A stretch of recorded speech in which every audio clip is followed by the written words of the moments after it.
All right, let's talk about communication. Specifically, we're going to dive into a framework from Alan Roger Currie's book, Mode 1. If you have ever walked away from a conversation, especially in dating, just feeling completely frustrated or misunderstood, well, this explainer is definitely for you.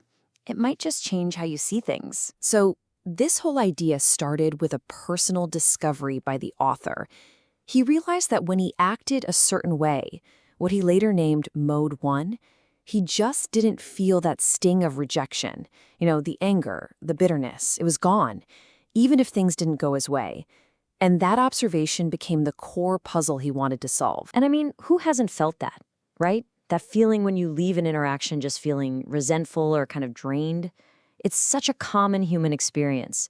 And that's what makes this framework so interesting. He's basically trying to reverse engineer a way to avoid that exact feeling. So first, let's really get into that frustration. Where does it come from? According to the author, a huge part of it is what he calls manipulative game playing in the dating world. And he believes this creates a really nasty, vicious cycle of bad feelings. Now, to really illustrate what he's talking about, Currie brings up this pretty provocative confession from an old Essence magazine article. He uses this quote to show the kind of interaction that can leave someone feeling totally used. Look, whether you agree with the person who said it or not, it perfectly highlights this idea of game playing that Currie says is at the heart of all this frustration. And these kinds of interactions, he argues, feed into a really toxic cycle.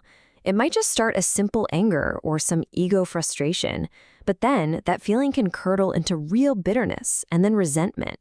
And at its absolute worst, he argues, this can actually spiral into misogyny. So the big question becomes, how do you stop the cycle? Well, this is where the framework itself comes in. Currie lays out what is basically a diagnostic tool. It's built on two different axes of behavior, and it's a way for us to categorize how we communicate so we can figure out where things are going sideways. Okay, so the first axis of this whole thing is strong versus weak behavior. Now, strong doesn't mean being a jerk. It's about being solid in what you believe and not being easily manipulated. On the flip side, weak behavior is when you're just too easily swayed by what other people think and you end up compromising your own principles to get them to like you. The second axis is all about being effective versus ineffective. This one's pretty simple, really. Effective communication is any action that gets you the result you actually want. And ineffective communication, that's the opposite. It's counterproductive. It's when your actions are actually getting in your own way. So here's how those two ideas, strong versus weak and effective versus ineffective, combine to create the four modes. You've got mode 2, the polite gentleman, which Currie says is weak but can be effective. Mode 3 is both weak and ineffective. That's where you hide your true intentions. Mode 4 is strong, but it's ineffective. Think of that bitter, angry reaction after the fact. And then you have mode 1, both strong and effective. And his whole point is that only one of these actually works without making you feel terrible. All right, let's take a closer look at what he calls the indirect modes. These are really the source of the problem.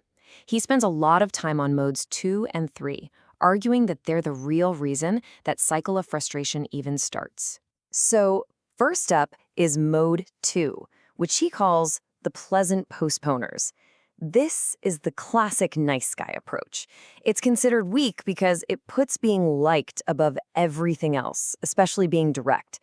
The person using this mode just keeps delaying, postponing what they really want, hoping to build some kind of rapport first. So the core strategy here is to just delay, usually with tons of safe, boring, small talk.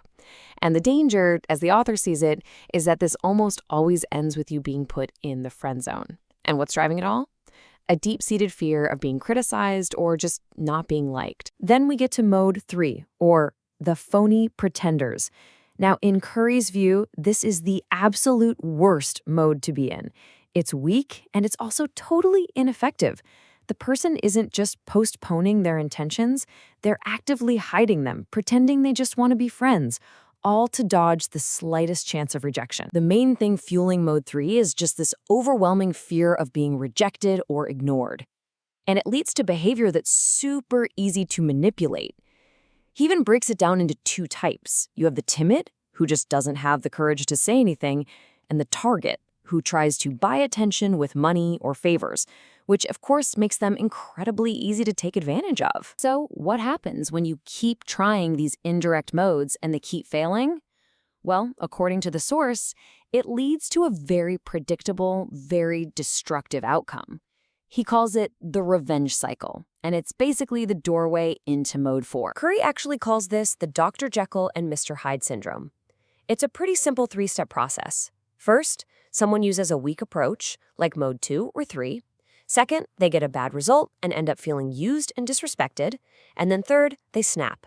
They flip into mode 4, lashing out with anger and resentment to get what he calls egotistical revenge. So how in the world do you break out of that? To shift towards a solution, Currie uses this really powerful idea from Dr. Stephen R. Covey.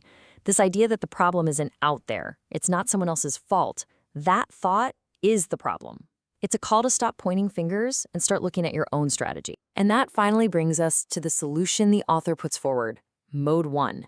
It's presented as more than just a different way of talking. It's framed as a whole new operating system designed to completely short-circuit that cycle of frustration and resentment. Currie calls people who use this style the self-assured straight shooters. This mode is the ultimate combination of strong and effective behavior. It's all about being completely unapologetic, straightforward, and super specific about what you want from an interaction right from the jump. So what does that actually look like? Well, the book gives these 7 key principles. You can see the theme here, right? It's about being direct from the get-go, cutting out the boring small talk, and not using tactics like over-the-top compliments or trying to wine and dine someone. The whole idea is to operate from a place of self-worth that doesn't need validation from any one person. And here's the secret sauce. Here's why it's supposed to work.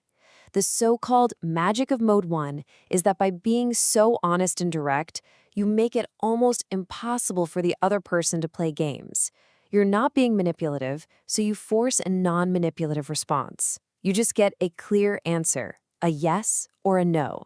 And that wipes out all the ambiguity that causes the frustration to begin with. And that leaves us with a pretty fascinating thought to end on. Sure, this framework is all about dating, but it begs a much bigger question. What would our jobs, our friendships, even our whole society look like if all of our communication was this direct? Something to chew on. That's it for this explainer. I'll see you next time.